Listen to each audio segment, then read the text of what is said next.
Welcome to Do It for the Content podcast. This is your host, Watermelon Justice, the one and only. And I got my co host with me who will be introducing the other guests, OK Capitalist. Hello. So, we got a little bit of a special podcast here today, guys. We got two former IRL people who are heavily involved in the shady underbelly of Bane in real life. What I'm saying is, Mr. Joel over here, why don't you tell us a little bit about your backstory? Never mind. Hi. Yeah. Oh, Okay, never mind. You're good. no, you Go, fucking go, cut go. me I thought you off. were Oh, doing. fuck. Oh, okay. I thought you were No, doing something. no, I was All fixing right. my cable. All right. So Alright, tell us a little bit about your backstory, Joel. I'm fucking stand up. Oh, hold on. My fucking headphone plug fell unplugged, but I'll just keep talking. Mhm. So, about me is the gang that I was related to is the Japanese mafia, the Yakuza, and I was born in there and raised as a youngin up to the age of, where is it, 22, and then I left. I moved to America. And now here Ah, I am. hell yeah. That's all I got. I'm struggling. And God damn, you were in the we big have league. And to Mr. Joel's left, we have Deathmap. Why don't you give us a little bit of a rundown of what your story is? Well, basically, I kind of fell in love with the wrong woman, and ended up being like a career between three cholo gangs and a little family that were basically a little bunch of rascals that also like to do crimes. Crimes. Okay, Hmm. okay. Interesting. So, Cap, can I actually ask the first question in this very interesting Go ahead. interview we got going on? So, Yeah, go ahead.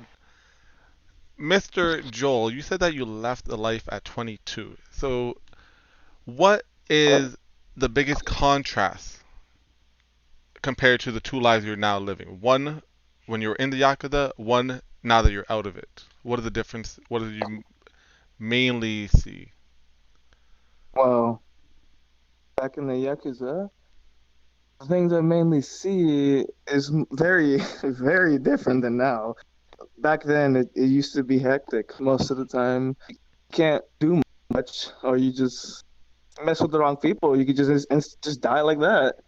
It, it was like a do or die situation when I was there, and it was a rough 10 years plus, but I Man. pushed through and I succeeded.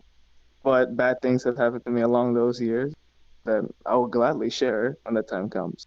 Oh, perfect. But Uh, now, and since I'm in America, it's a little bit better now and more calm and peaceful. No high expectations from people you saw as brother anymore. oh yeah, I Very know. interesting. Okay. And how about you, Okay. Death? Quick question. Oh, okay, okay. Oh, No, well. Oh, quick Go question. ahead. Do you still have all your fingers, right? Yes, I do actually have on my fingers. I didn't cut off any fingers. That's really good.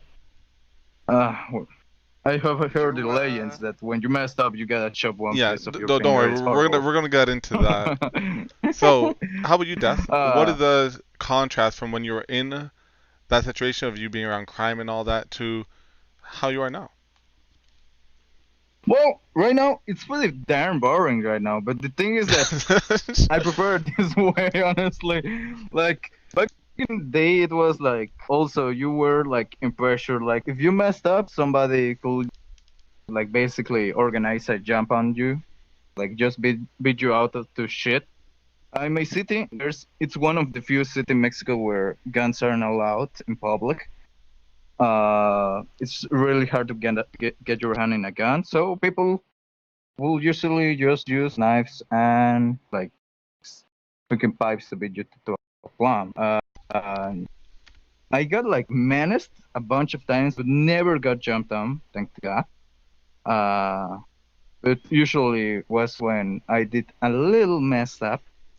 But I mean, I got out of there like pretty darn quick. I was just like 1 year between those guys, and then I did everything that I had to do just to get out. All right. All So, right. If you had, so I guess both of you guys are more happier being out of it than in of it, right? Oh, of course, man. You're not in there because you want. Hmm. Yeah, it's better to be out of it than in it, and risking your life every day just to appease your higher ups. Hmm. Hmm. All right, Cap. Give him, So- give him the typical question. You know, the hardball question that everyone Alright. lies about. Kind of a. It's yeah. All right. So this is a question for the both of you. How many times, or with how many different people have you ERP'd with? Being hardened gangsters, it must be in the hundreds of millions. None, Cap. IRL or in BRC? Wait, sorry, Yeah, Joel. yeah. Sorry, Joel. I didn't hear that. Your mic cut out. What was that? I said none. Zero. Is that like Japanese Zero. slang for like a lot? Probably like a dragon's worth amount. Oh, Dragonsworth. Jeez, Yeah, that what it yeah. means. Ah, you're a Go, baller. about you, Okay. Death? How Yeah. about you, Okay, what Death? about you, Death? How many different Here in BRC or in people IRL? in VIC? In BRC, like 14. Holy Holy shit! moly! Wait, like Jesus! now how many? Like, can you like tell us the demographic? Like, how many female? How many traps? How many guys? Oh, I know the answer to this.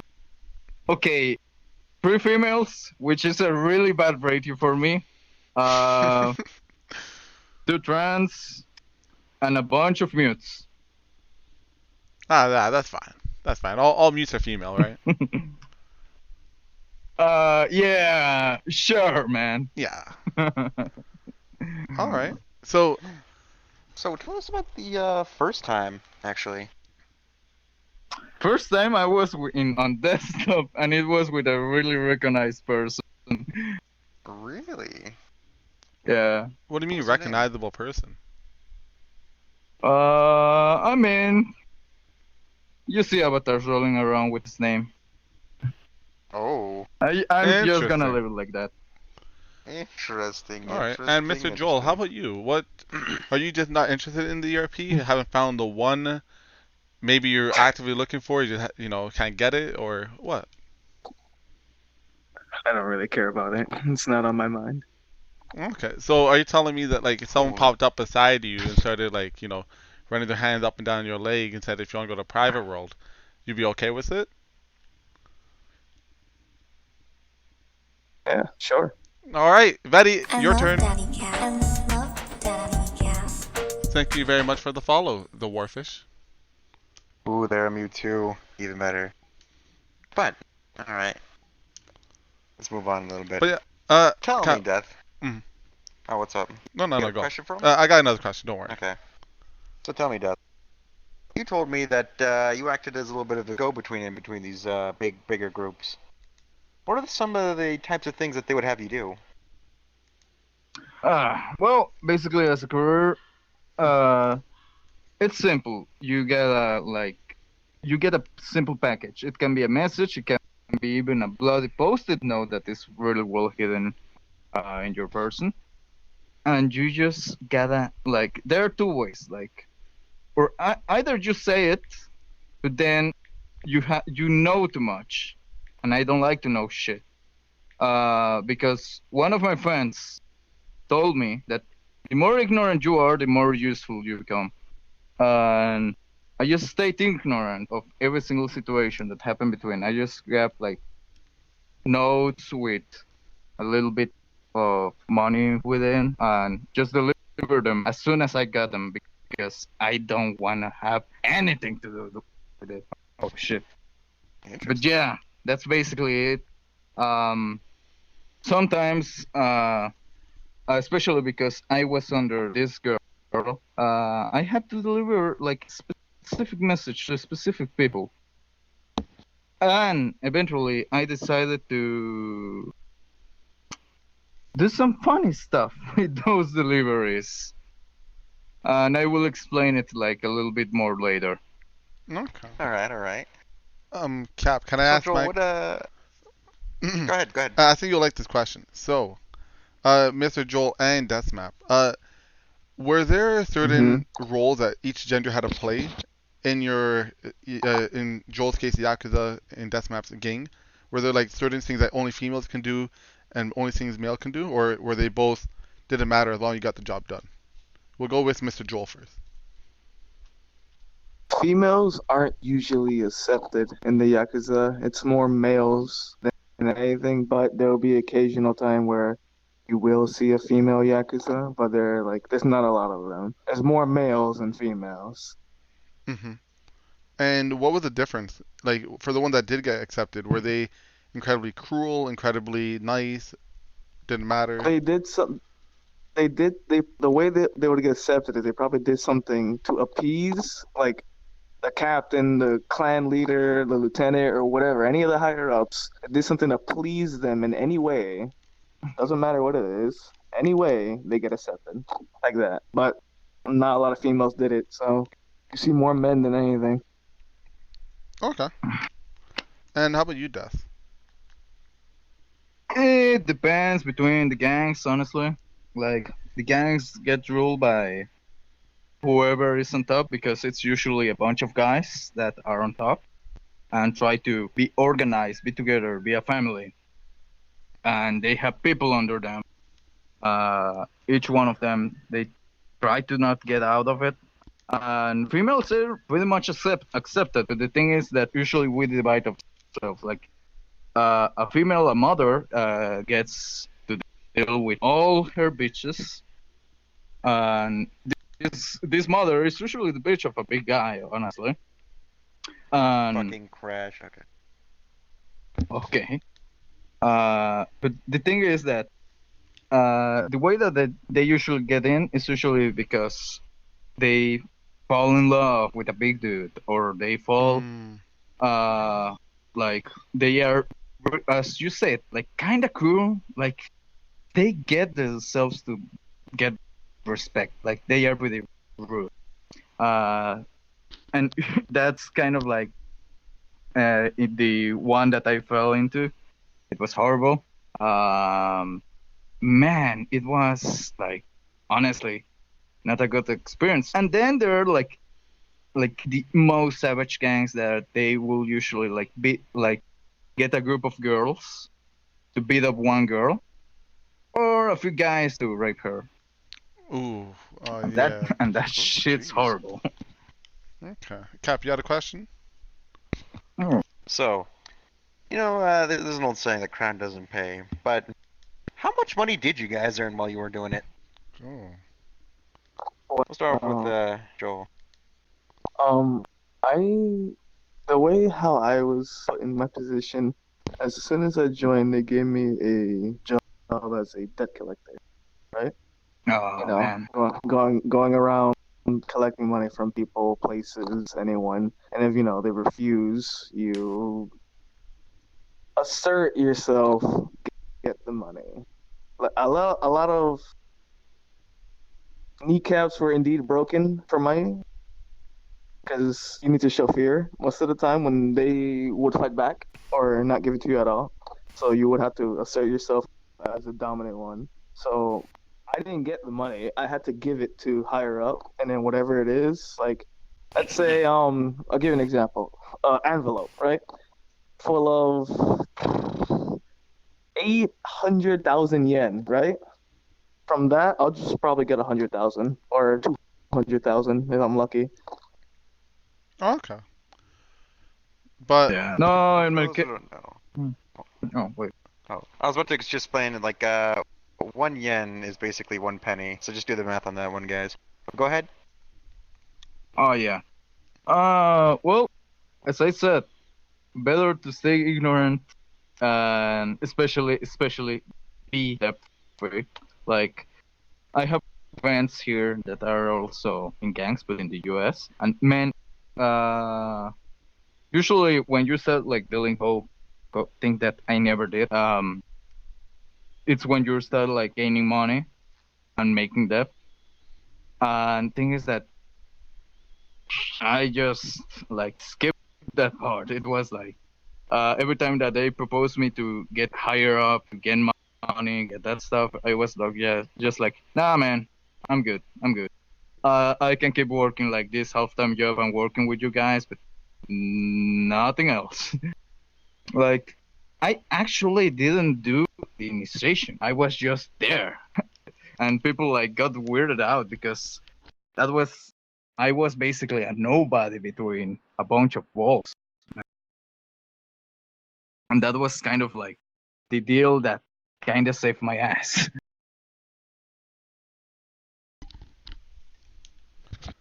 Interesting. But yeah, that's it. So crime Okay. does pay, just that it doesn't pay that much if you're not at the top. Now, Well, I gotta say, it does pay, but sometimes it will come with a fee, with a big ass fee. well, that's what our next question gonna be about. Yeah. So, what injuries or consequences happened to you while you guys were in it? What are the bigger consequences? What are the smaller or big injuries that you guys have gotten from it that you guys are willing to talk about? So we'll talk with Deathmap first. I mean, you're only in it for a year, around that, right? Yeah. So tell us, what could happen in a full year? Okay, I got shot around like twice against metallic walls. And a lot of bites because usually when you're with a girl, they like to mark you. And when I say mark you, it's like they just like to bury their teeth around your body out of Mm. nowhere. Like you could be walking out of nowhere, they will kick you behind the knee and bite you in the neck or something like that. Kind of messy. And a lot of scratches. Like this girl had like not like fucking nails sharp as glass. It was really darn like well, it felt horrible, but it was like the lower kind of pain because I had a friend that he was deep in it and he got a bottle break in his head. Like he had like one day he came back to the work and he had like scars going through the back of his head to right next to his eye. It was really bloody, really messy, man. That's pretty disgusting, to be honest. Yeah. And before we go back to Joel, is there any honor rule you guys uphold between gangs, or is it free for all, anything goes? Well, usually Honor. like yeah. Well, in Mexico it's pretty much el que no chinga no avanza, which is if you don't fuck somebody up, you're not going up. And that's the thing, man. I didn't fucked up anybody, so I stood as low as possible because this guy that got the ball broken behind his head, he was my mentor, and he told me like all the ways ins and outs, how to get around things, and the main thing, it was stay ignorant, like try to be low profile as possible, and people will just start to ignore you eventually. But the thing is that the person that owns you, it's the one that is going to fuck you up. And I have to fuck them up just to get out. Mm-hmm. Okay. And how about you, Mr. about- Joel? The injuries and the honor question. For the honor question, yes, there is a big deal of honor in the Yakuza. You don't break it at all, because then severe consequences could be upheld on you. You know, like I'll just give you an example. You dishonored like your aniki or brother, Mhm. right, or your senpai, right, or your higher ups. You do something so stupid Mhm. that you bring dishonor to them, and it shames them and the higher ups. So usually, what they would do is, I don't know if they still do it anymore because I'm not there. They would get a knife, take your pinky, and then chop it off just instantly like that, and they'll make you do it too, and then you have to present it to them as an apology. Eee. And usually, the higher ups say, "Yeah, I take your apology," and then that's it. They're done, and they have no pinky no more, and usually it's on the left hand. And if you want to know the reasoning behind that is the reason why they start off with the pinkies because it's believed that it's when you hold a katana like this, you don't get a firm grip because you have no pinky to, a whole equilibrium on your hand. So it's always going to be missing. It's never going to be firm anymore. So your handle on the handle of the katana will never be the same, and it'll be terrible how you swing and all that stuff. That's why they did it. I And did hear about that. for the injuries, I've over that 10 years, I've accumulated 38 stab wounds in the torso. Jesus Christ. Oof. So, with those stab wounds, did any of them hit like vital organs or only like torso? I'm still I'm still here. If they hit vital organs, I would have died already. Well, you can still get hit by in the lung and then go to the hospital and get fixed, but you would never be the same. But I feel that. Oh yeah. It was a small knife. It was a very small, cheap knife, but it did some damage. Damn. I don't know how Dang. how to survive even like 2. But okay. It's a Fuck. tough life. Tough life. Mhm. So, while I'm getting this, you guys work for a lot of people. What's one of the worst things that you've seen another person do while you were working along with them? If you can even talk about it. I'll go ahead and start off with whoever wants to start off on this one.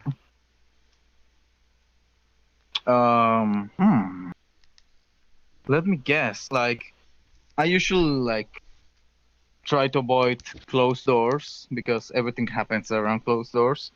But usually, people that kind of try to get too smart, let's say that they usually came out as I tell you, they usually come out with new scars, sometimes bloody, sometimes a new eye patch. But I never saw somebody just die. I saw just one person disappear, but I don't know what he did. I think he tried to snitch on somebody and he just poof. Damn. And I never learned about him again. I just saw him twice, and just twice. And it's a really small city. I usually find some people back, but this guy, it's gone so. Bang. What's you, Joel? One of the things that I seen that I really didn't like was I was going out with a group of people, and this is gonna be a little bit of sad. I don't know. It was so sad to me because I cried.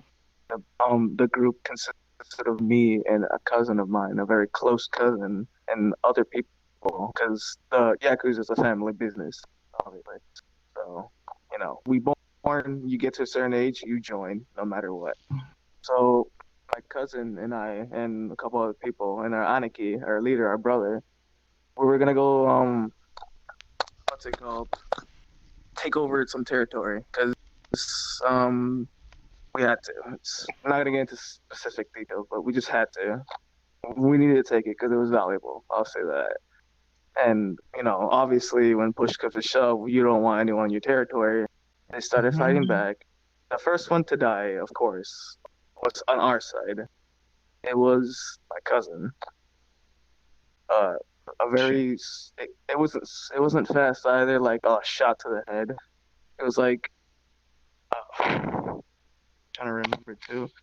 They shot him in the kneecap, and I was trying to bring him back behind the wall, so I can bring him back to the hospital that we had, but I couldn't because I was just in shock that I just froze, and they shot him again and then right in front of me. He died right there. But we continued and we took it, but I regretted it because I could have helped him. But I just froze. That's it. Mhm. There you go. So, Jesus Christ. thank you. Is there any proper training? I know for gangs there's no real training, but did it offer you any training death when you joined? And then with the Yakuza, is there any training leading up to when they send you out on missions? So we'll start with death first. Well, I kind of like didn't go through proper training. I went through a crash course because when I got like in this weird ass like family thing, it was really simple one.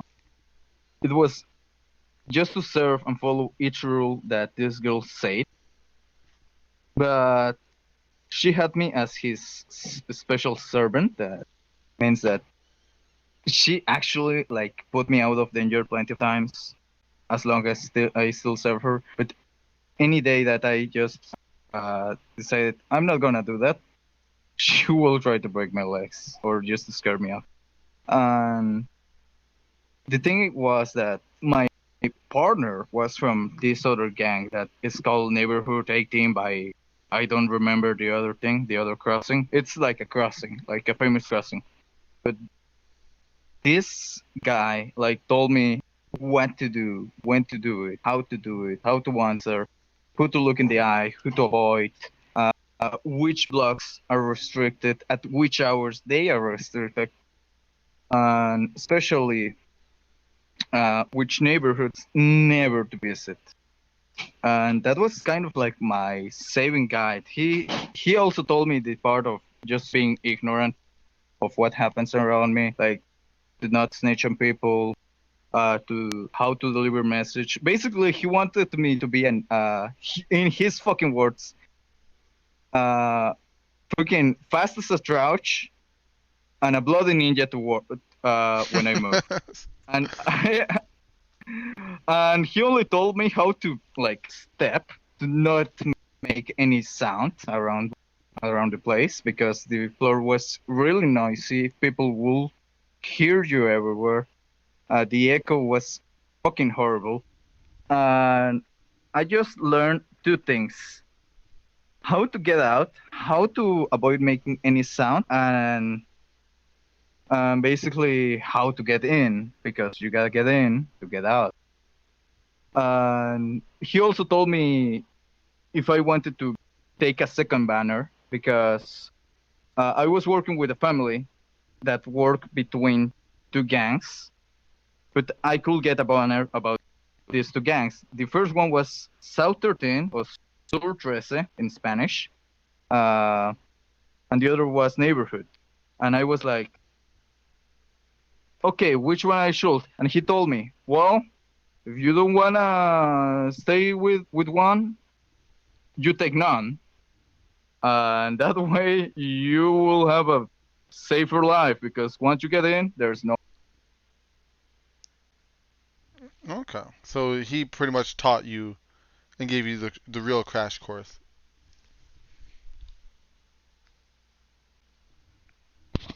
All right, yo, Death, you still here? It looked like he froze. He might be loading for something. Yeah, looks like he's frozen or How about you, Mr. Joel? faster frozen. Yeah. There was not really like a training sort of thing. It's just like, oh, you want to train? Well, there's a gym over there. Go beef yourself up and come back. Or, if you want to spar with other people, yeah, sure, do it. But most of the times, they'll just tell you the common things like, oh, have common sense. The places where you shouldn't go.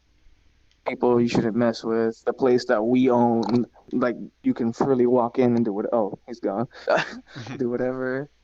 And then the neutral places, because we have neutral places, obviously, and those were important, like really important, because it's a neutral place, right? Even you could, the rival gangs could hate each other so much, but they respect the neutral place that they won't fight there. Because usually, if they want to do something diplomatic, they'll take it there, right? And if they don't want to like lose people or shed blood or do anything, they'll take it there, and they'll work out an agreement, more so like a trade. So that's about it. Okay. Cap, can we ask the audience if they got any questions? Or should we wait for Mr. Death to Yeah, come do you back? guys got any questions for, well, you could do another one when he gets back. You guys got any Okay. questions for Joel over here? Don't be shy. Ask him anything. This is the man, the legend, the myth, the one who guards you from all the crashes on VR chat. You should definitely take care. Take the Mhm. chance to get to know him. Ask him your favorite color. Okay, I guess did you go by something other than Joel when you were in the gang that you're allowed to tell us?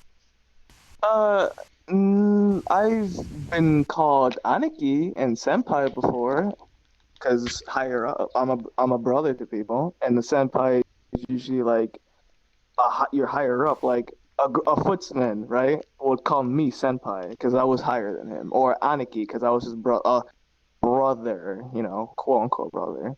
And about it. Nice. Oh, actually, that did remind me of that question. Did you ever visit a soap world, a soap room, I think it's called, or a soap world? I don't know what they're actually called. Oh, I know what you're talking about. No.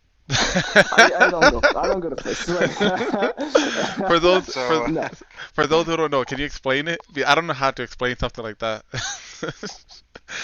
No, the thing is, even I can't explain it. I've never been there before. I always steer clear of that, like, cause a little story is last guy that was part of our little gang.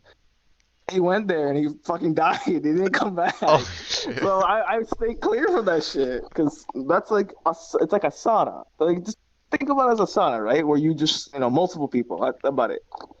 And they see the wrong tattoo. And, it's gonna happen. Okay.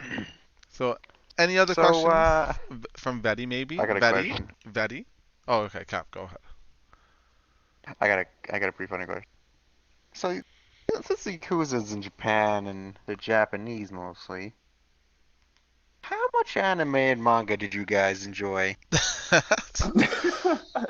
Well, believe it or not, a lot of people that I actually got to know over there found it. They enjoyed it, but they didn't take it as serious as, let's say, an American who's like in his 15s who discovered anime for his first time, Google goggling over it. We see it, we acknowledge it, we like it. That's it. We go back to work. That's about it. Okay. And so, what, like, did you ever have someone try bribing you for you personally, because you have been an Anakin and a senpai before, tried bribing you for special services, special deeds, protection, etc., etc.? No. The thing I was taught is by my Aniki or senpai is don't accept bribes from people who either civilians, cops, or other gang members. It's just not gonna go your way. Granted, the cops were usually on the payroll of the Yakuza because a good majority of cops, some cops are corrupted, so nothing you can do about that. And usually you'll take those because sometimes they'll tell you take this, you're gonna need it, okay, and you'll do it. From civilians, not really. We offer protection because a lot. Like, that's like common 101 thing from gangs. Gangs offer protection. Mm-hmm. Protection, because some people don't actually protect. They just do it to get money and extort them. But obviously, we didn't do that. If we were assigned to protect you, you would be protected. 100%. We won't let anyone come near you unless you want them to. Okay. Nice. And also, Cap. So why don't you take a seat right in the middle? Why don't you take a seat right in the middle there, Joel? And what's up, Water? Yeah, so Mr. Deathmap, he told me that a girl messaged him to ERP, so he is going to go with her for a bit. So until then. Ah, damn. Nah, he told me that. Priorities. He told me that power went out. He'll be back in like 5 minutes. Ah, damn. Well, that's all right. We'll continue the interview with So, Joel, everybody. Mr. Joel. So a segment I like doing is unpopular opinions, and these are opinions that you have that majority of people aren't going to agree with you. So do you have an unpopular Alright. opinion? Something that's bottled up inside? Americans who think that they're the best. There you go. That's what. All right, that's, you can that's, die. Listen, Guys. listen. America, You can go. they're die. okay. They're okay. Boo that man. Well, any reason why, or just that's just your opinion? Well, I have a reason because it's always you see because I see this a lot. It's always like, oh, USA, we're the best. No country can beat us. We're better. We're the most dominant. We're the strongest. Da, da, da, da. We never lost a war. The basic narcissistic shit, and it just makes me mad because you don't see any other countries saying that. Oh, we are better than this or da da da da. Da. No, because no other I think country he's does still that. mad about I think he's still mad about World War II. Everybody. Yes, yes, I was in. Yeah, I'm mad. I'm mad. Back-to-back World War champions. Just saying. Woo! All right. Whatever. Cap, do you have an unpopular opinion? You've had some really weird Wow. ones. Not gonna lie. I've had some pretty strong ones in the past, but holy Listen, moly. the front You know what wiper. Don't die on that hill. That Don't wasn't die on even that hill. me. That wasn't even me. That wasn't even me who did that unpopular opinion. Fuck. Give me a second to think. Well, audience, do you guys have any unpopular opinions you want to spit out right now? I'll give an unpopular opinion. Weed's kind of shit. Weed's kind of shit. Yeah, you get high. I agree with you. You don't really do shit I- after. It's a waste of time. You just fucking sink into your fucking chair. Guys, I'm so high right now. I fucking see God. Like, yo, what the fuck? Yo, do something. Like, at least coke gets you fucking moving and grooving. You're up for 3 days straight. Yo, like, and if to me personally, not everyone, but for me personally, to give like fake happiness. Like, you're not really happy. You're just letting the drug give you happiness. Why not actually go out, make yourself happy, and then be like, shit, I don't need something to make me happy for 3 hours. I can be happy 24 hours. And then that's what I think. Very, very unpopular, but I'm happy that you, Joel, agree with me. Have you ever done drugs before? Actually, Well, no. The only drugs I ever gotten were morphine, and painkillers. Mhm. But oh my. Actually, I think I got one now. I guess this is more of an unpopular opinion, like more through the days, or at least in my personal opinion, it's an unpopular opinion. When someone calls you like a bad person or calls you out on your shit or something, your first reaction, in my opinion, should be like, where did I mess up? Where did I mess up? Because like it seems to me nowadays, more and more, right, when we call someone out, their first response isn't, wow, I'm part of the problem. Their first response is, that's wrong. That's impossible. That's honestly, that's just what I've been noticing more and more. At least in my opinion. So are you trying to tell me And you're not like, the problem? except that you may, no, I'm saying except that you may be the problem and tell someone to give an honest opinion of you. That's tough to do, but that's something else I don't know. It's just something I noticed the past few days. I feel it's unpopular. So who did you message recently? I'm talking about real life, dude. Mhm. I called someone out on their stuff once, real life recently. Their first response is, wow, were you just joking about that? And I was just taken aback. I couldn't believe it. Their first thought wasn't, wow, I may have messed up. Their first thought was, wait, are you joking? And that's what got to me. Okay. Cap, I can't fix that middle fucking video. Can you fix that for me? I don't know what. What middle video? Mine's perfect. Mine's not perfect. Fix it. What do you mean? Well, fix it for me, anyways. So, Joel, I gotta ask you this. Just one guy to another. Do you pass the vibe test?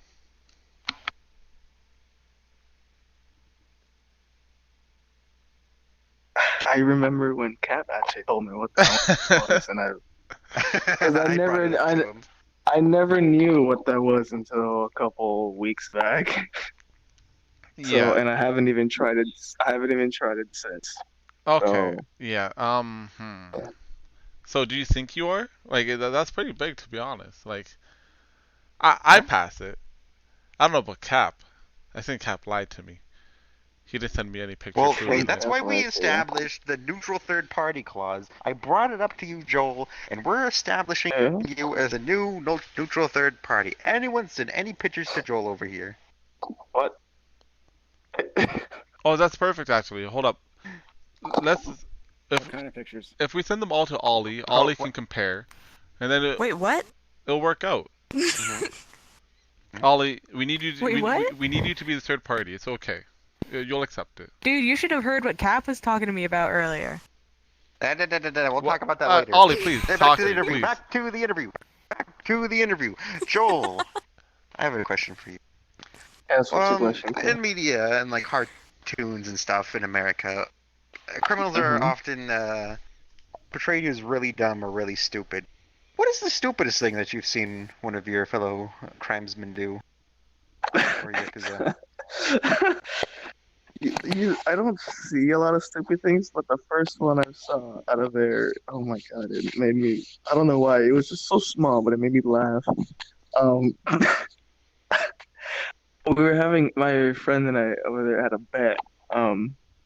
About watch, I'll cross the street. I bet you like I don't know something small, 500 yen. It's like $5 almost.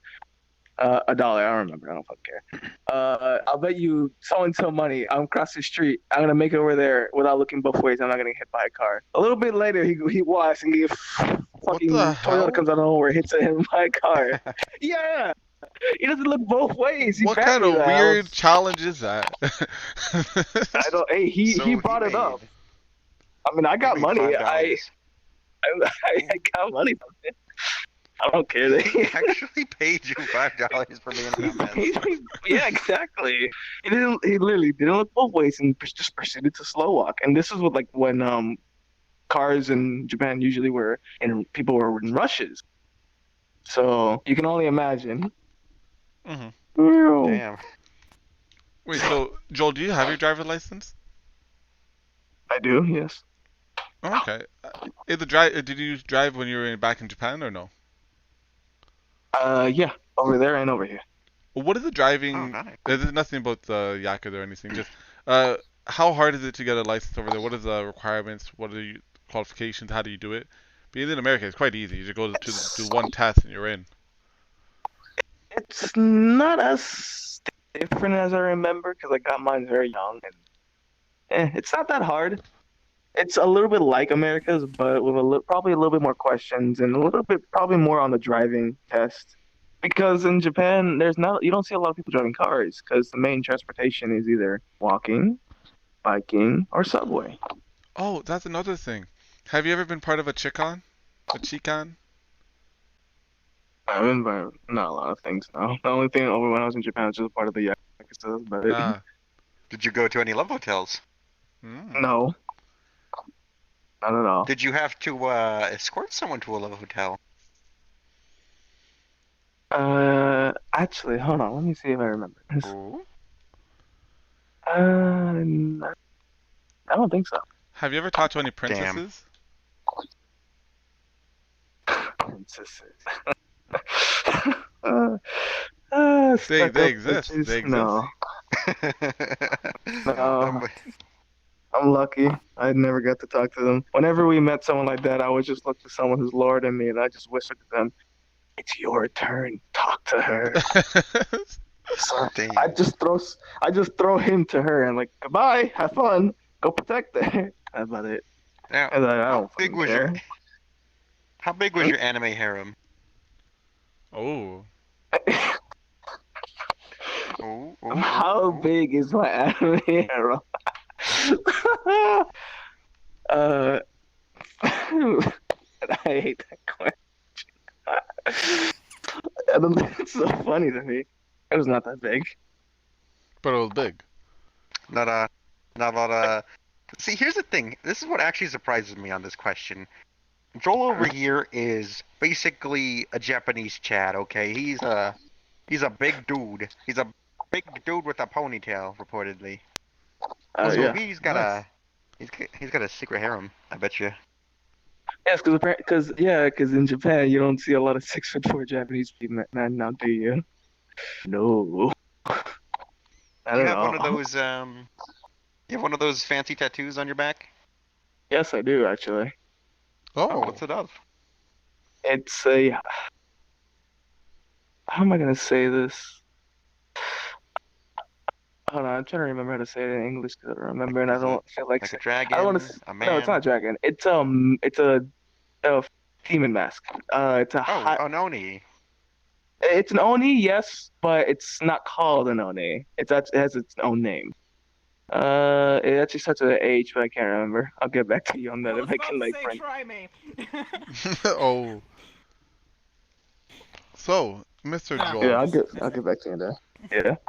Yeah. When you were like very young and you just started into the Yakuza, did Yeah. anyone step up to like mentor you, or was it just like your senpai and Aniki at the time he did it? Like anyone from like a higher position to be like, you follow me, anything like that? Yeah, actually, the third lieutenant of my clan, because the way it's brought up in the ranking system, it's foot soldiers and then sergeant and then lieutenant, captain, and then clan leader. So the third lieutenant, the lowest lieutenant, saw me and was like, "Yo, he got potential. You're mine now." Okay. Took me under his wing, and I learned a lot. Okay, and then did you ever learn how to wield a katana? Did you follow the samurai code? Samurai ways. Samurai code, but yes, I learned how to wield the katana, yeah, the proper way. So I what? actually have. They gave me one as a parting gift. They gave me 2 parting gifts. Oh, If hell you want yeah. to hear about it. Yeah, please. Wait, they just let you. Oh, go ahead. Well, we'll talk about that. tell Yeah. us. The first parting gift was a golden handled engraved katana. The handle was of a dragon, and the blade was very very nice. And the second gun, well, it's a gun. The second parting gift was a engraved M1911, because we had those. Can you bring that to America? Yeah. Don't worry how I brought it to. That's what I like to hear. That what I like to hear. But that does You don't need bring, to worry about that. that does bring up a good question. What made you want to Yeah. leave, and then what was the process of leaving? Was it okay? What do you have to go through Yeah. a lot of hoops? Okay, so during my years over there, I was very known, not super duper known, but known, like known enough to know that the clan leader knows my existence there, and I am like seen by the higher brothers or ranks or whatever. And the reason why I left is because now you don't want to be in the Yakuza and have to get stabbed and stuff, do you? Because one punch to the stomach barely can split all those scars open and bleed out instantly. They wouldn't just throw you out. That's one of the reasons why I left. And the other one is I just thought it would be better here. I thought I would have a little bit more freedom than I did over there. But that was a mistake. It's fucking shit here. I see crackheads and alligators everywhere. Yeah. Alligators. Oh, Jesus. Listen. That sounds like you're in the bayou. I'm in Miami, dude. Now, Florida's how a- come he's in Florida's like superior that. America, the best country in the world. What the fuck are you talking about, Joel. Cap? Not at all. Cap, not at all. Now that he's in the best country in the world, he can speak about his experiences that was once that he once had. Yep. And I do want to know, Joel, do you have any stories that you want to tell us? Some stories that you've been, yeah, this happened. This is pretty cool. Oh, yeah, that happened. That's pretty funny. Oh, that happened. That was sad. Anything you want to shout out? Back in Japan or like here in America? You know, mix it up. Mix it up. I got some fun stories. Like in Japan, we on occasion, higher ups would always take us to not disco, parties, like really really good parties. They were very packed and it was amazing. Shit was fun. Yeah, you got the it girls was, like, dancing. amazing. Yeah, dancing. Yeah, I danced a little bit, but I'm not a dancer. You know. I stick to what I'm good at, and that's debt collecting. I'm not a dancer, but No, I did listen, go because anyone I can be a didn't want to dancer. make. I'll teach you later. You don't need to. Nah, I don't just worry. wanted Oh, to no, go I because tried. I I did. insist. Yeah, No, he tried, and I turned him down a lot. Yo, You're Cap gonna can't get- dance. You Have you attempted seen him it. No, dance? you didn't turn me Have down. you seen him? No, he didn't turn me down. He had tried like 4-step moves, and then he just gave up. He said, "All right, I'm done." No, Cat, I'm not a dancer. I've dude. seen I Cap don't dance. dance. Listen, I don't listen, dance. Mr. Joel. Listen, it's all in the hips, okay? Yes, yes, You gotta, It's not it's all in pretty. the hips. You gotta just work the hips, and you can do He gave anything. me a lap dance. And for the I stories want to hear that here, story. Oh no. you want to hear the story Yes, here yes. about Florida?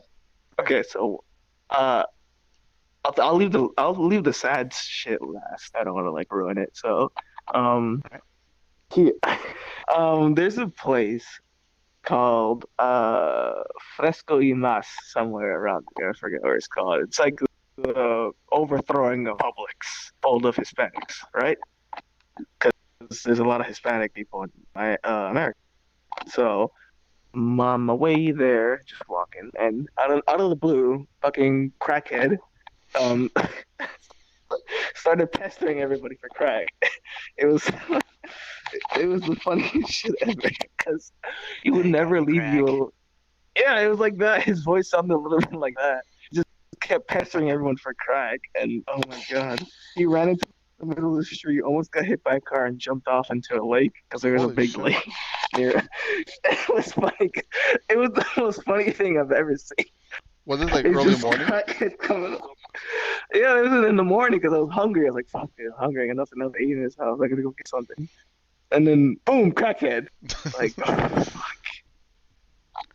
Damn. So, Takumi asks, as a former gang member, did you imagine you would be playing games like VR Chat ever?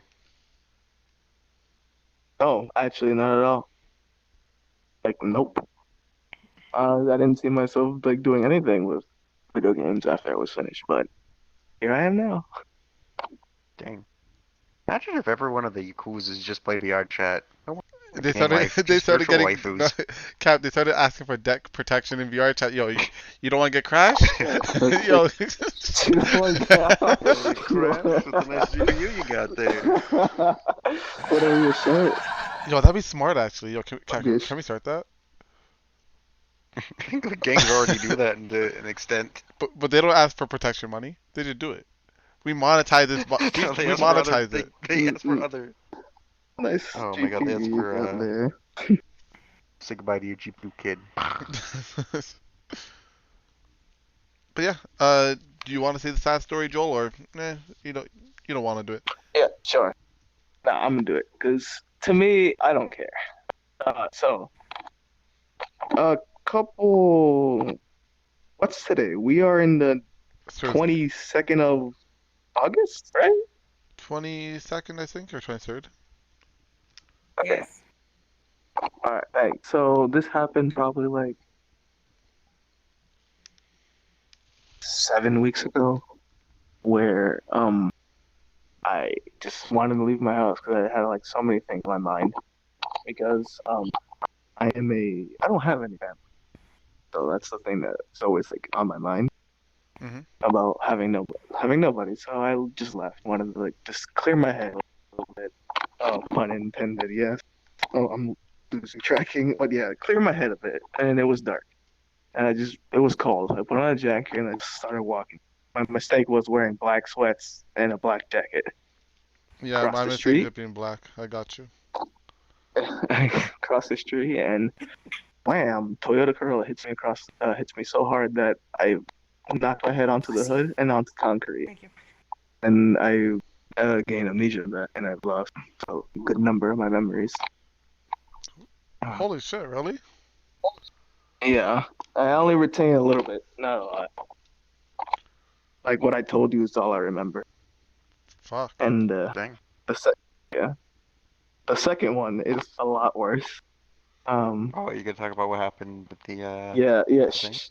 Yeah, Okay, I'll I'll let you say it. So, a week ago, I was helping my brother move because that's all I have left, and he was gonna be a firefighter in the countryside. Like, he wants to be a firefighter, and I was like, bro, you can be a firefighter. I'm fucking proud of you. And my older brother, so he was like, you gonna be a firefighter? And I was like, yeah, I am. So I was helping him out. Of course, I'm trying to be a good brother, and we're finished there. help him move into like a small house, help him buy food, et cetera, you know, all that shit. Good brother to good brothers. Oh shit, I'm losing tracking. Okay, there you go. But I wanted to take a break because I was super tired. And on the countryside, sometimes when it's night, it's dangerous because there's a lot of fucking crazy people.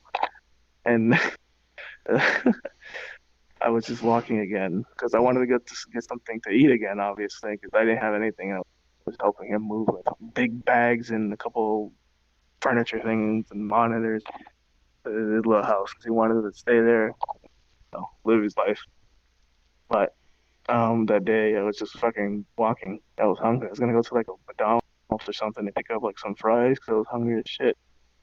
So I was just walking on the sidewalk and some just random person came up, ski mask and all, and just demanded for my fucking wallet. Like I was getting mugged. Like, no, fuck off.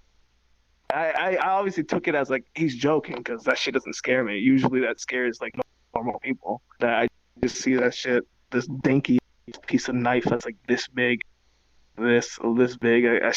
Fucking shit didn't scare me, so I just kept walking. And he tried again.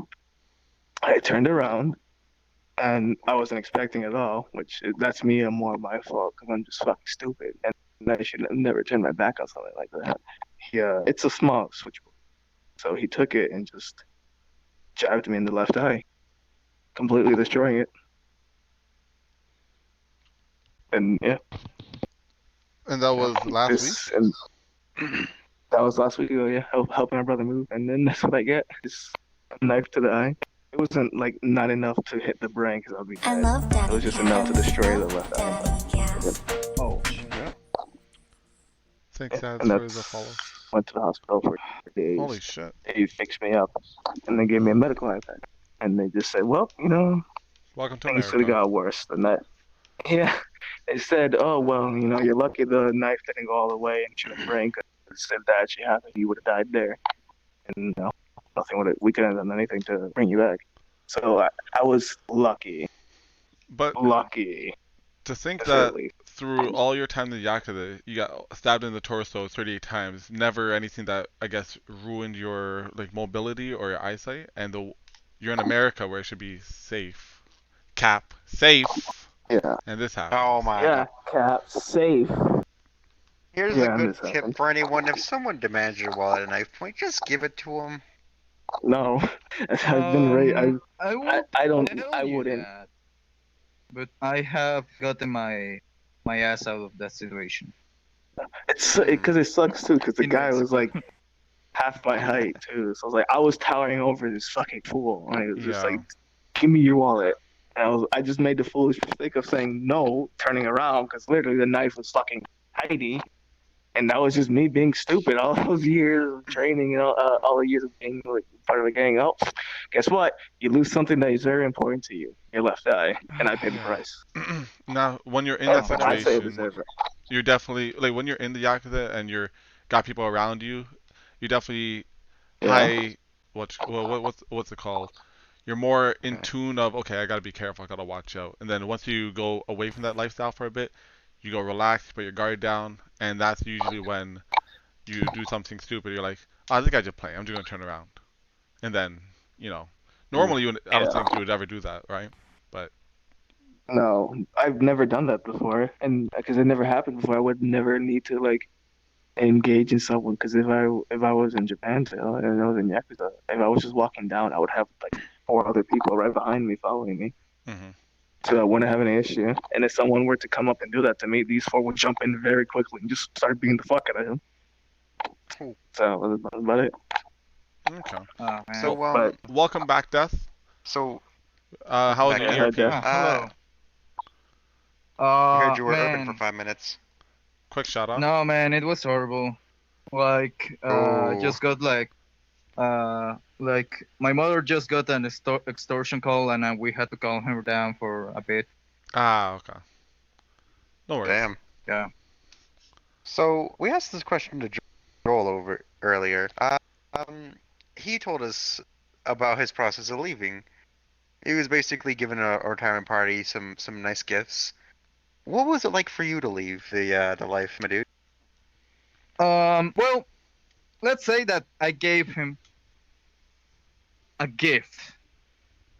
The thing is that this girl like tortured me. I have to serve her.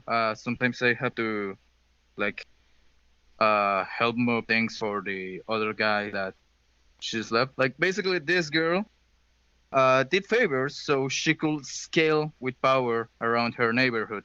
I never stood near her neighborhood because I know it was the most dangerous neighborhood in my city, and my city is the most safest city in whole Mexico. Obviously, enough. And the thing was that uh, I don't know.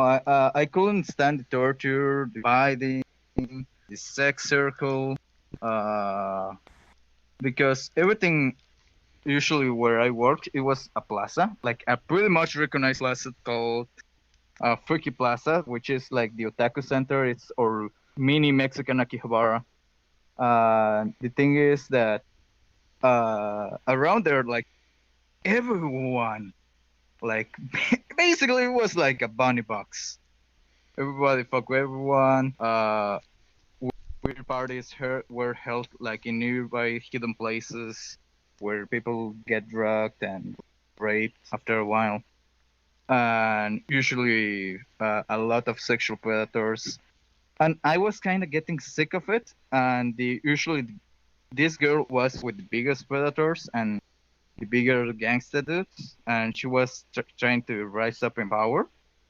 And I was like, okay, fuck it. If this girl actually gets that power and she was near to getting it, I'm gonna get fucked for life. I won't be able to get out. But the thing is that after a while, after a bunch of like times that she sent dudes to me to scare me off, I just broke. I just punched a fucking glass wall because I was just losing it. And because of that, I decided, you know what? I know this girl's handwriting. I will try to train it. And I trained it for a month until I wrote just like her. And I delivered, as the courier, I delivered a package. And that package was that I basically got two leaders together to see this girl in a date. Well, you know, that kind of date. And she got fucked up right there. She got really fucked up right there. She lost all her privileges. Like, all her lovers left her because not many of them knew about that she was with so many guys at the same time. And after that, she broke. And she said, I'm gonna displace my name. Death, you're the only guy that I have left. You're my most willing servant that will stay next to me. Please. She was crying her eyes out. Please, I'm losing my house. My family is kicking me. No one of my boyfriends will stay with me. We have a common friend that is a rich dude. This guy, if I tell him that I did all this, he I probably love just Daddy leave me and won't help me. Daddy Anyway, so I'm not gonna try to ask me. What can I do? And there was this guy Thank you for the follow. from Guatemala. He I was love Daddy Cat. I love a big Daddy sexual Cat. predator. Thanks, Takumi. He was like his favorite guy to toy with, but this guy, she never accepted her advances. So I told him, go with him. And he said, yeah, but I don't wanna go in bed with him. And I said, well, you don't got many choice, girl. And she went. They escaped to Guatemala. while in the plaza, like, brawls just started occurring because basically I just made two gangs fight each other. Freaking beat ups, blood everywhere, blood stains around the walls. After that, let's say that she disappeared in Guatemala, appeared 1 year later with a bastard baby. And she was alone as a mother. Her family, just because her sister was even tougher than her. Her little sister, this shit is bloody small, got to rule everything that she had. Out of nowhere. I didn't like expect her to come back and swoop everything in. And she forgave me for everything because she told me, you give my sister a good lesson. You give everyone a good lesson. And I have nothing against you because I didn't care. Just one thing. Don't bloody mess with my sister, baby. And I was like, I have nothing against child, man. She could quit any time that she could. But she didn't feel like it. And I knew that she will feel like obligated to be with this guy. And that was like my most horrible thing that I have ever made, kind of. And like besides every single role that I had during high school and during university, that was kind of the worst thing I ever made, honestly. Make a girl feel that she needed to do something that she really didn't want to. And after a while, I stood in that place, like after the fights between guys stopped occurring. I went with the young folk and started teaching them English, teaching them math. I got a girlfriend. I broke with that girlfriend like 4 months after, and I tried to talk to him about rights or like everything that their employees had to give them, but they didn't give to them. And I tried to teach them like philosophy so they could like live a better life. I was basically from the kid servant death, I became Papa Dad. And after a while, I got plenty of these guys to go back to high school, finish the school, the basic like the basic like study programs in Mexico. And it was kind of like amazing because like I saw everybody like go out and grow up as a person. And after a while, I decided to quit myself because the new folk, I just didn't care about them. I wasn't going to be Papa Dad for a long while. Just one girl kind of was my fucked up. That was this girl that was missing an arm. She got with one guy that was called Wolf. That he was basically like Dan, just like Dan. Basically, when I met Dan, it was like, oh man, it's Wolf again. Like Dirty Stuff? Yeah, Dirty Stuff. Like the way he talked, this guy, but in real life, to this little girl, like this really cutesy, armless girl, basically. And he said even the same dumb shit of, don't worry, Dan, I admire you, man. This dumb shit of, 16 months of 18 years of child support are awarded. He said that same fucking shit. But he did got her pregnant. Yeah, he did got her pregnant. But they have been like a good family for the last 6 years. It's pretty nice, honestly, because he kept his word. He became a father. He looks like a loser now, but instead of the bloody hunter that he was. Yeah, exactly. 4 years. It is like that. Damn. But I was like, in the beginning when I was Papa Dad, it was like, I don't care about you.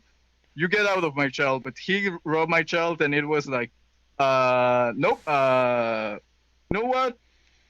Okay, I think I gotta make my word work, and he made it work, and I didn't have to ask for any favors with my ex Cholo friends, so it was really nice, honestly. Ah, Oh, fuck yeah. Yeah, when I decided to leave, I just decided to, hey, you know what? My mother always tells me, go to university, get something to do.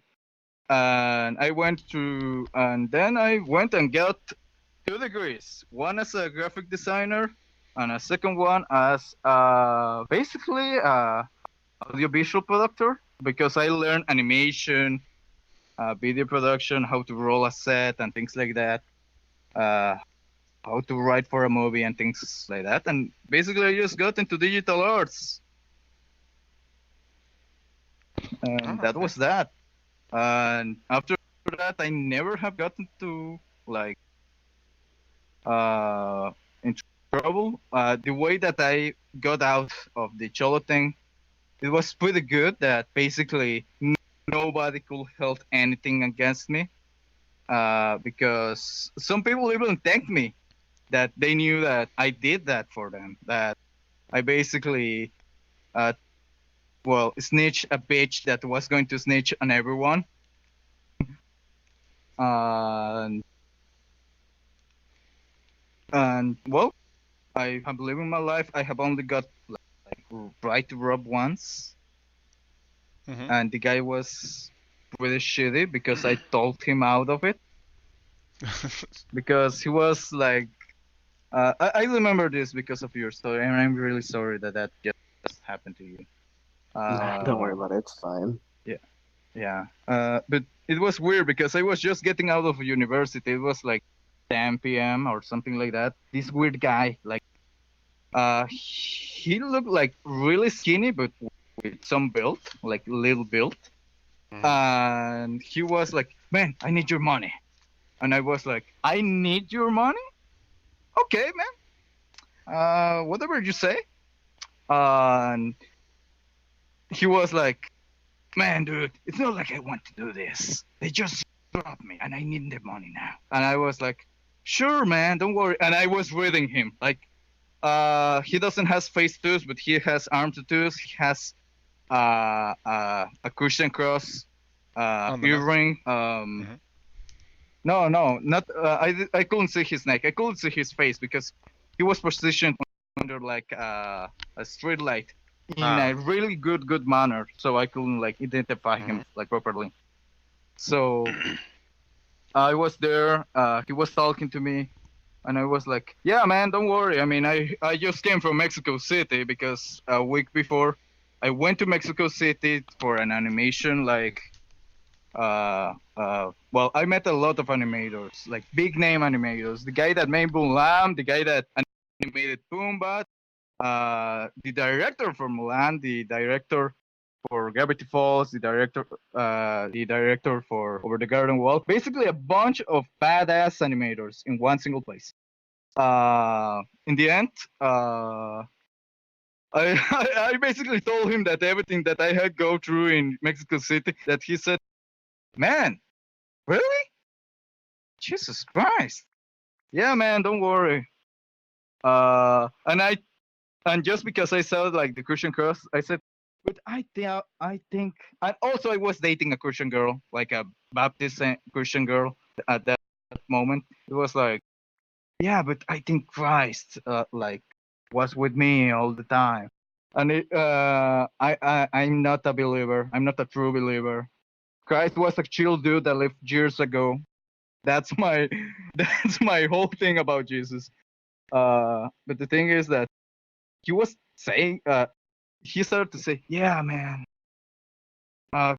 Sometimes I feel a bit disconnected." I asked to him because I feel that I have demons inside, and I was like, just like my ex-girlfriend was saying when she cheated on me with another girl. Fuck it, fuck that. That's the worst Christian excuse that every Christian gives to me. And I told him, no, yeah, but you should seek redemption. I know you don't want to do this, man. I know this isn't you. You're a Oh hero. my goodness. And it was Right, he was telling you to seek redemption. No, I was telling him to seek redemption. Oh, I was like, holy So shit. I was basically trying to be a pastor, like talk like a pastor will talk. And I just did the talk. I walked the walk, as fucking always says. Man, it was like the worst Christian bullcrap that I have ever said to me. If you're Christian, proud of you that you can believe in that. I cannot do that. I'm sorry. I will die in hell. I'm already dressed for it. How do I say it? But then he said, "Man, you just like talk to me like my pastor did to me. You're a really blessed man. You're Oh a my person with God. great heart." And he gave Wow. my money Wow. back. He bloody gave my He gave money you back. What the Yeah, fuck? man, I don't understand how that happened. That's a bad robber. What the fuck? It was the worst robber everywhere. That's the level of crimes in my city. In You should ask for his Mexico money. City, this bloody guy, like this gorgeous, like skinny petite girl, robbed me. After she flirted with me. But this guy, I could talk him down, and that's why Mexico City level of robbers, my city level of robbers, they can kill you and then take your money. These ones can, like, just go fuck off. Bro, do you want to trade like robbers? Can I have that guy? You can have the guy that took my eye. Like, come on. So that's crazy. But let's move on to a new question. This Okay. one comes from my chat from Antiseptic Eye. How did you guys feel being part of a gang? You guys feel tough? Did you guys feel like good people? Did you feel bad? How did it feel? How did you guys feel? I felt like I was actually a part of something that I think was great, and I was very honored to be a part of it. Because I don't know how any other gangs work in the world, but the Yakuza and Japan is basically one thing. We are connected as we're the like the country. If anything bad happens, like a tsunami, earthquake, anything like that, do you know who the first people to pay off the damages? Not the government. It's us. We pay everything off.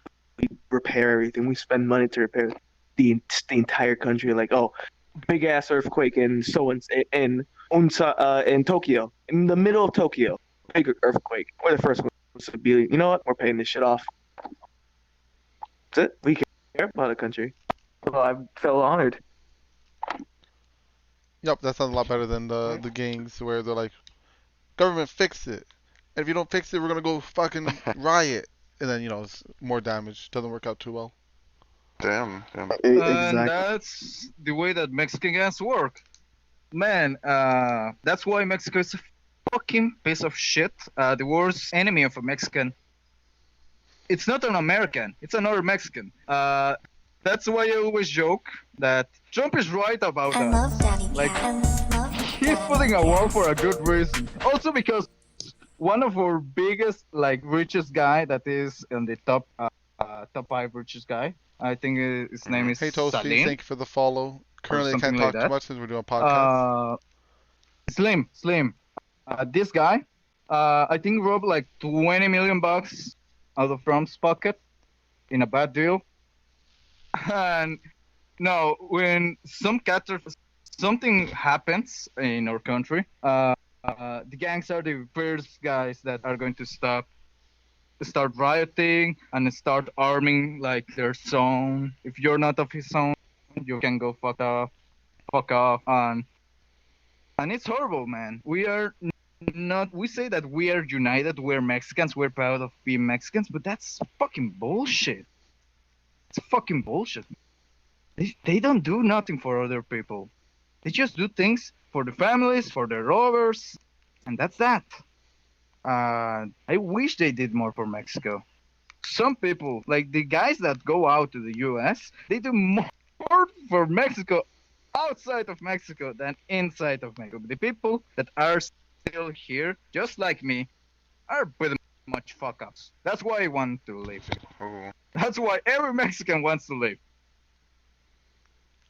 Actually, Damn. Joel, is it true that I don't know if it's as true. I'm not too well versed in Yakuza, but the Yakuza when they first got formed, based their code and honor off of like the samurai, and then that way they had the samurai swords, and they follow the taking away the pinky first, and then going on from there for dishonor.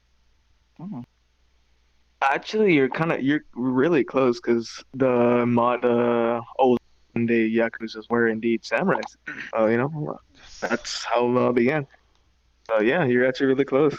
I feel Hell I feel yeah. happy that someone actually knows about the history. Yeah, the back in the day, the first Yakuzas were actually a lot of very, very young and very strong and very willing samurais that didn't want to be a part of it, that thought that, you know what, this is gonna be our group. We will follow the government to a certain extent.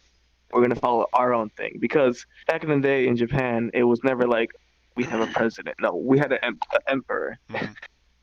With the dynasties and shit like that. So it was like that. So you're close. I'm so actually happy that someone actually knows about that. I'm very interested in the samurai.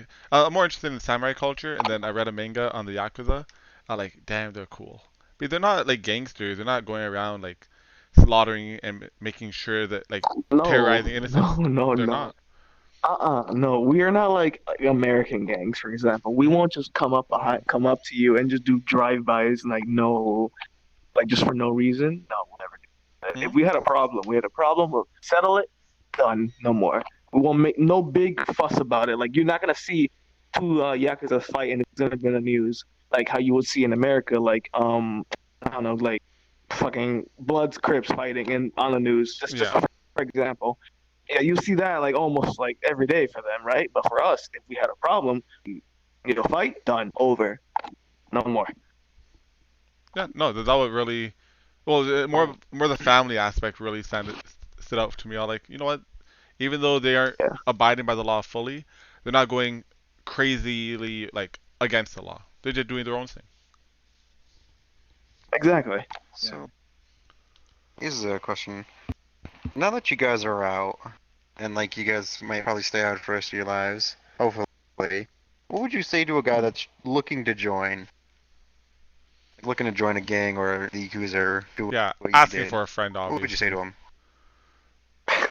Okay. You can go, Death. Okay. You're fucking stupid. Go back to school. It's not really something that you want to do, honestly. Like, yes, you can say, oh yeah, but they are going to have my back. I won't get bugs around these blocks. But then you are going to start to get like bad blood around you, and you gotta like stay really noble to everyone. And that's a thing that I tried to do. Like every single like gang member that I know are still like good buddies with me, even if I lost contact with some of them. Like the last one that I lost contact, that was actually the last one I met. I lost contact with him like 2 years ago, and I'm kind of glad because honestly, the more nobody you are to the gangs, the better.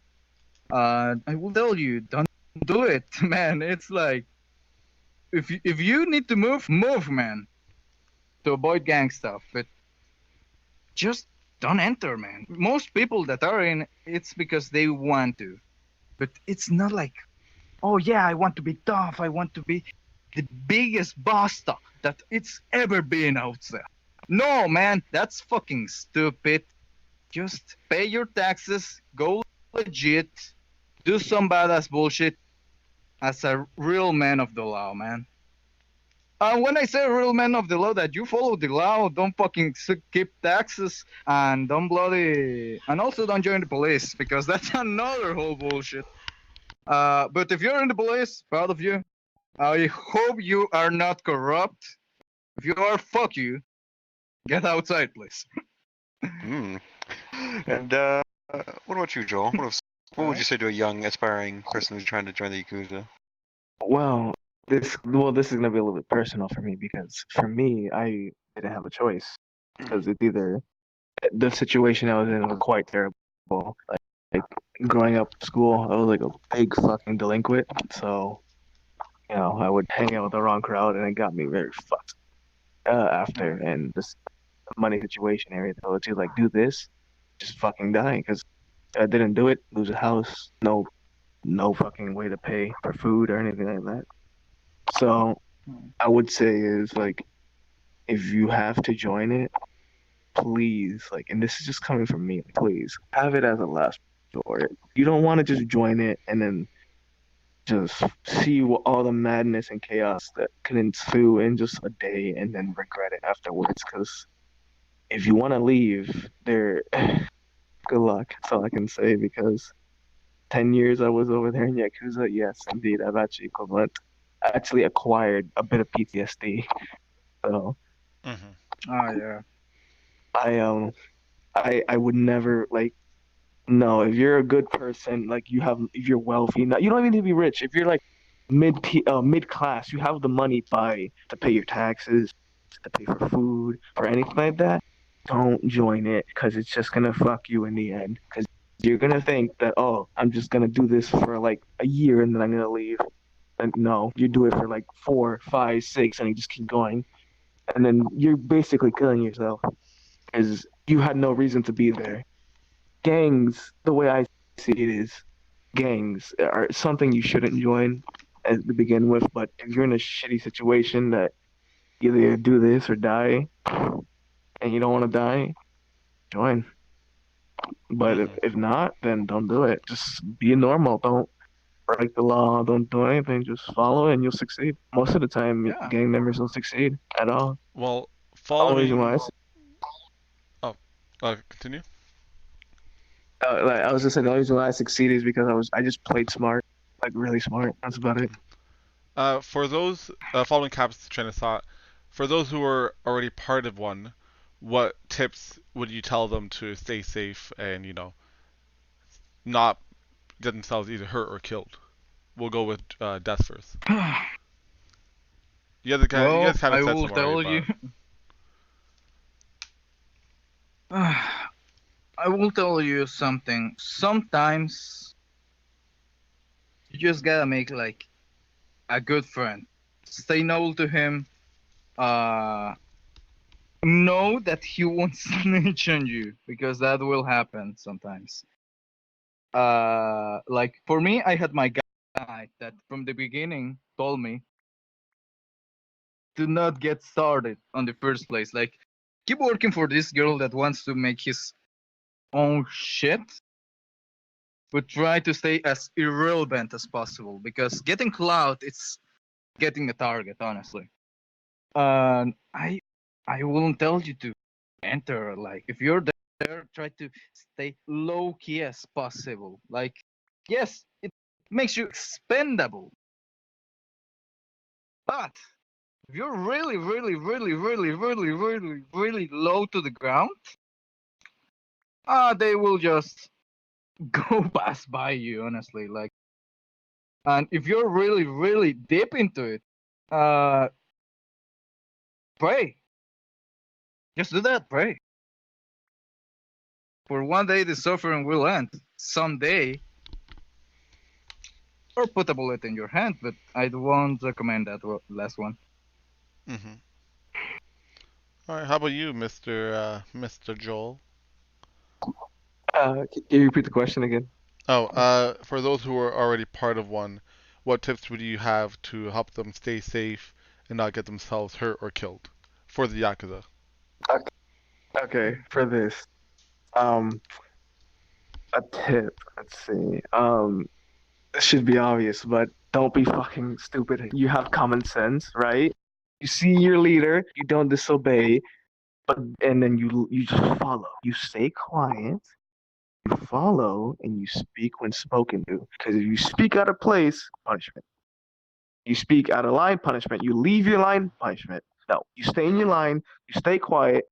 Follow the orders that they're giving you. You succeed, you get high, and there you go. You your clan leader. But if you're already in and you don't already don't want to be a clan leader or anything, don't just don't break the line. We have a system for a reason to keep people.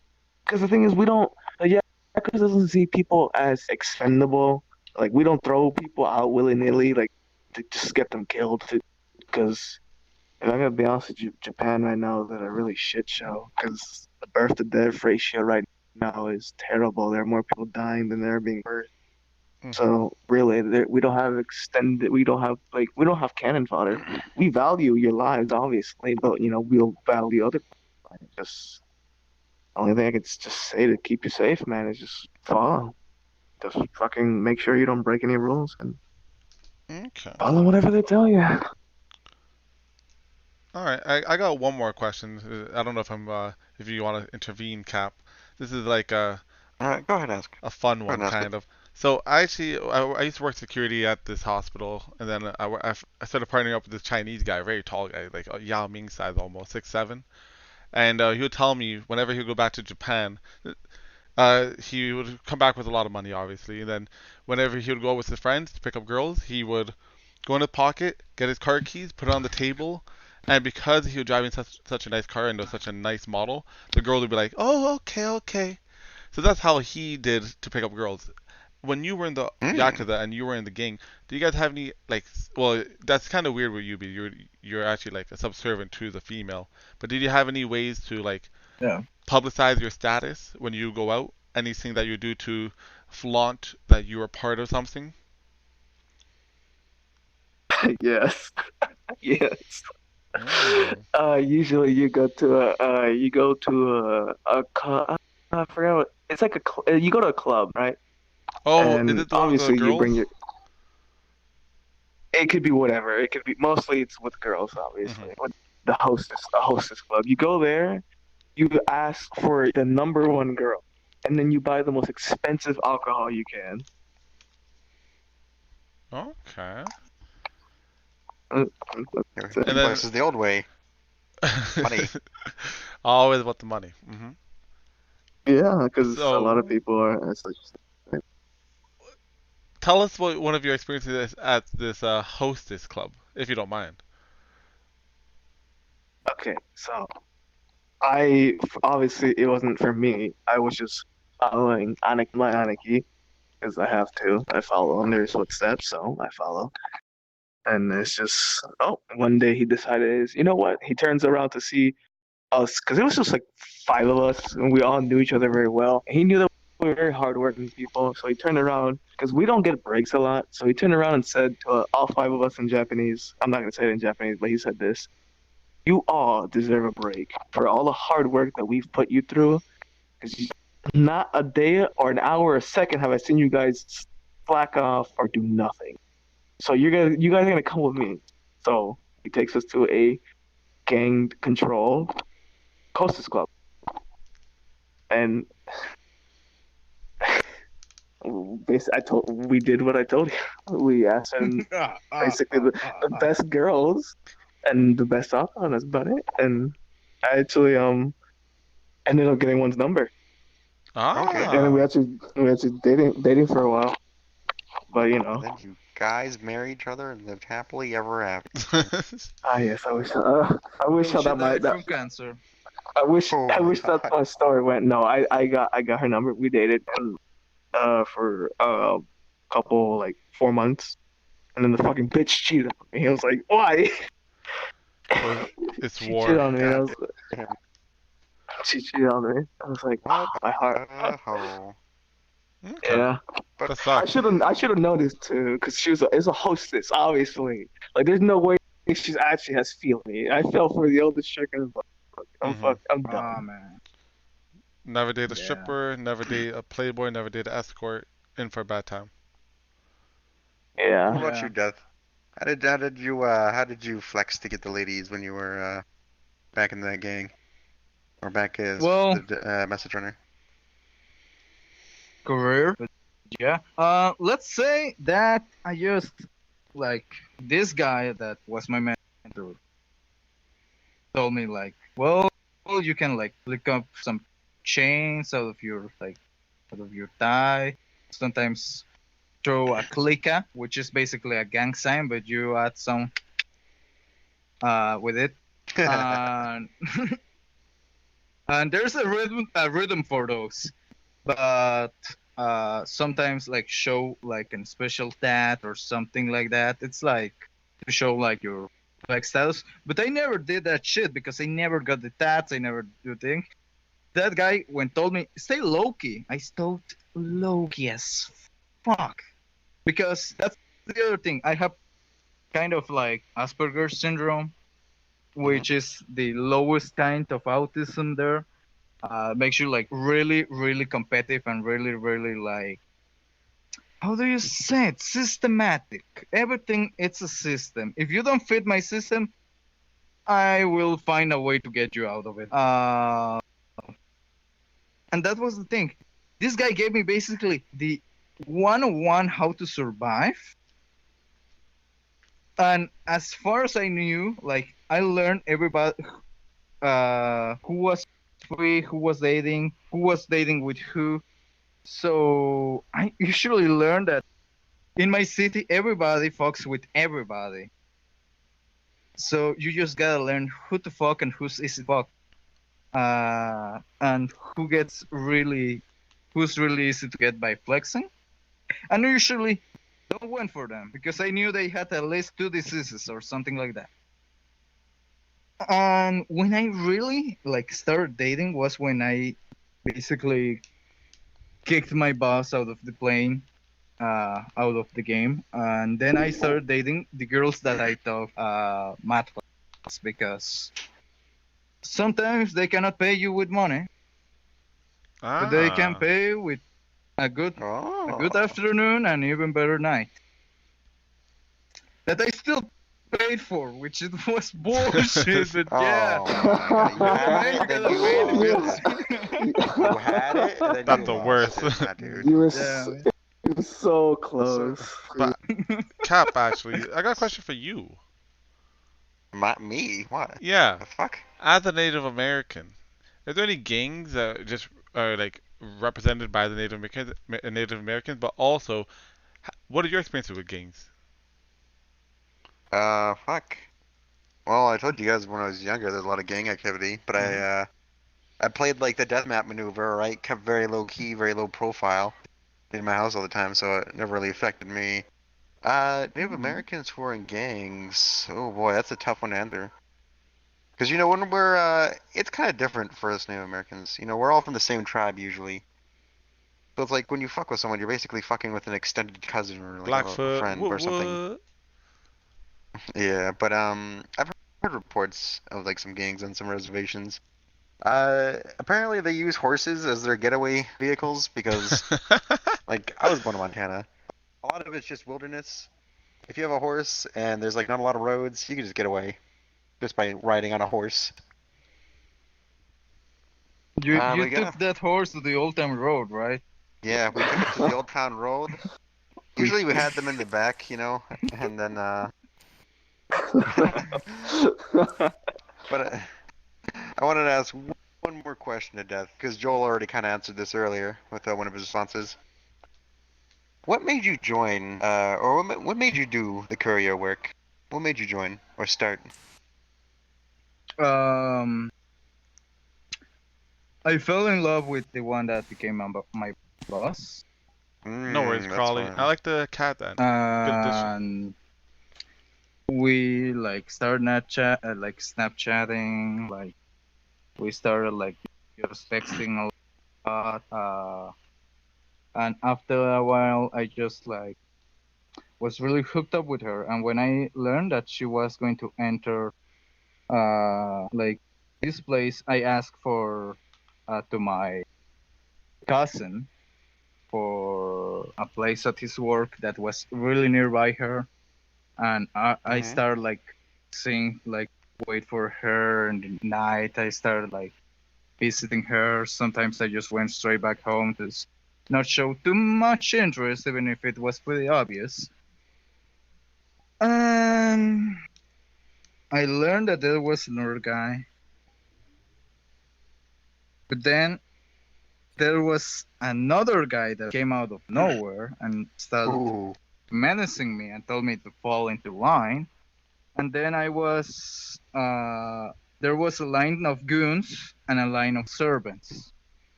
And because I was told that I was too childish, I fell into the line of servants. And she told me, "Don't worry, I'm gonna train you either to be my toy or to be a goon if you actually have the balls for it." And when Oh. I said toy, it was basically a personal fuck doll. Uh, That's a my dick compliment. wasn't the same after that. I see. But Interesting. yeah. And honestly,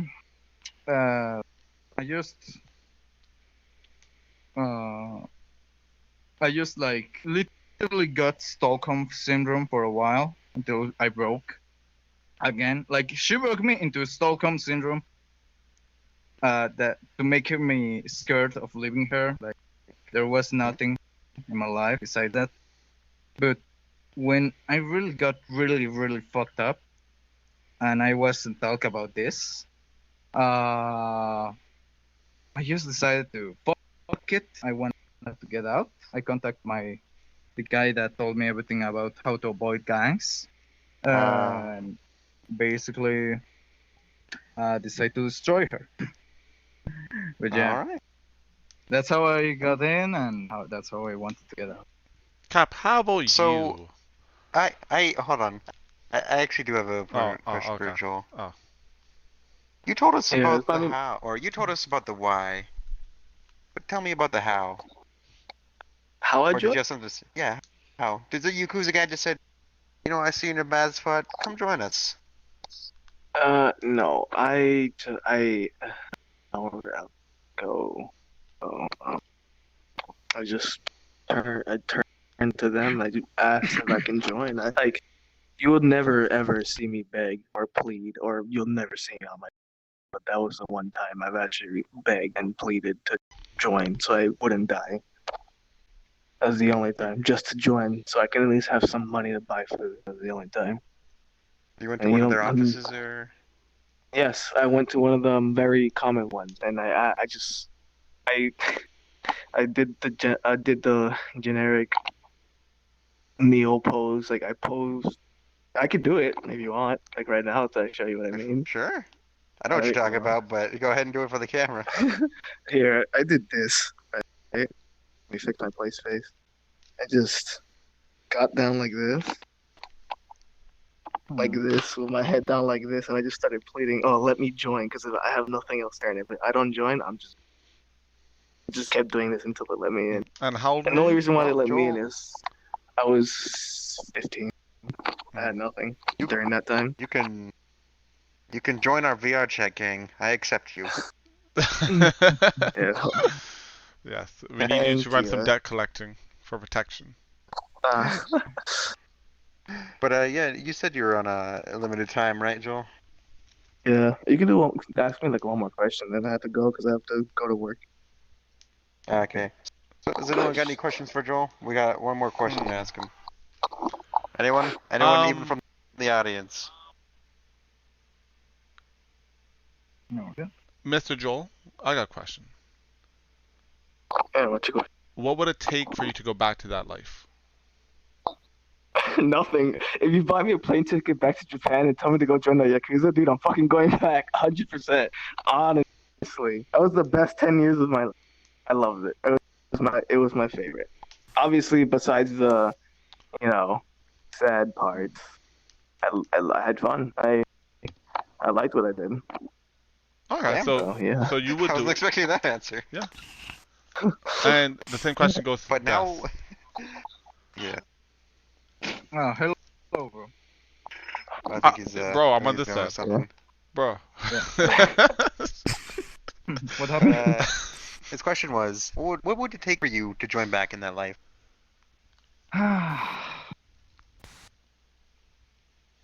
A secondary enlargement massage?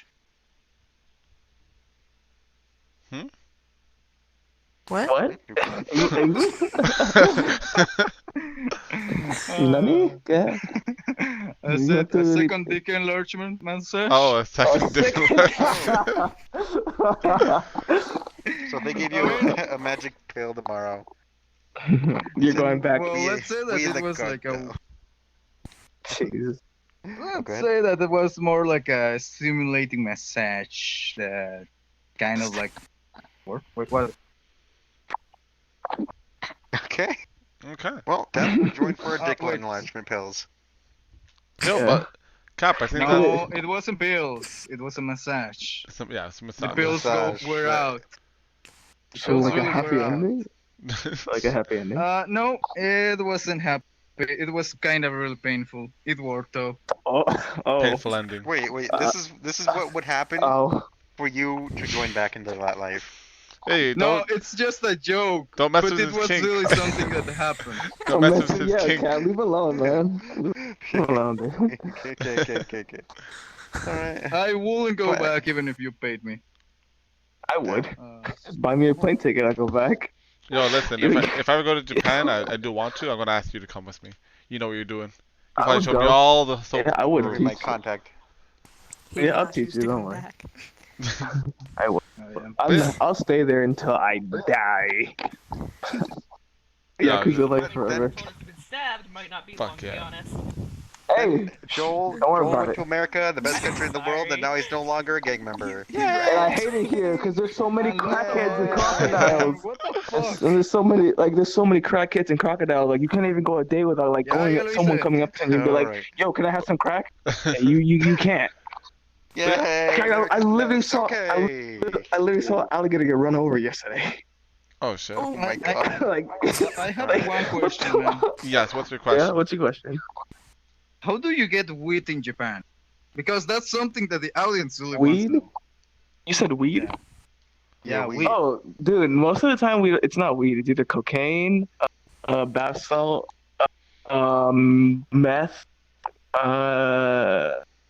and a lot of other things. Weed is not a lot. You don't see a lot in Japan, and even I don't know how to get weed in Japan. Like, shit, Oh, dude, that's like jeez. something.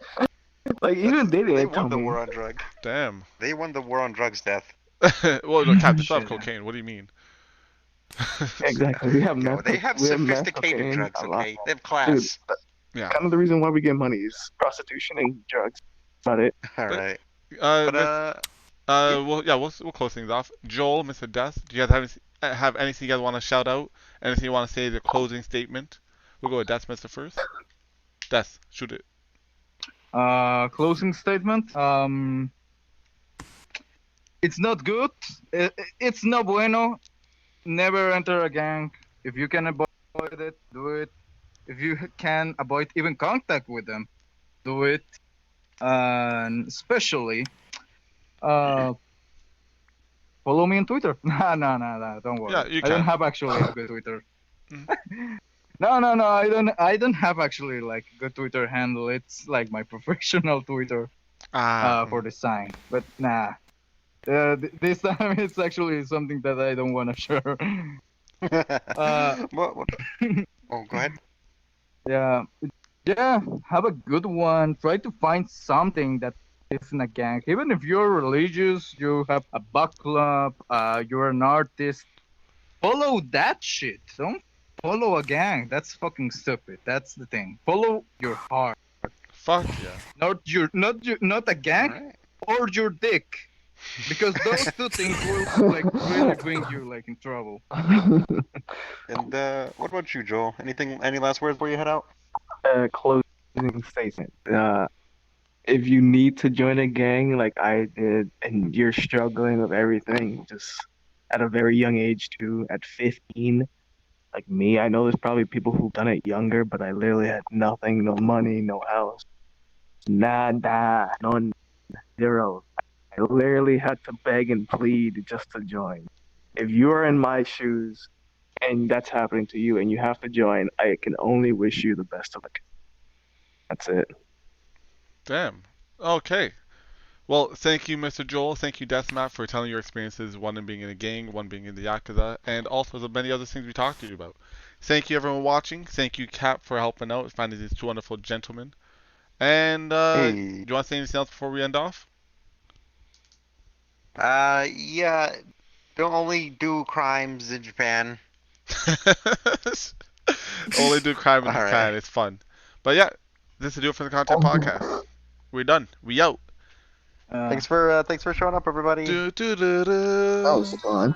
Well, get to work, Joel. But thanks for hopping on Yeah. our podcast. Good Dude, luck, honestly, don't call me any of that. No, thanks. I was actually very honored to talk about this because Yo, I I love wanted it. to get off my chest. I Hell yeah, absolutely hell yeah, love brother. it. Thanks, you guys. And thank you Your guys, laser's man, for coming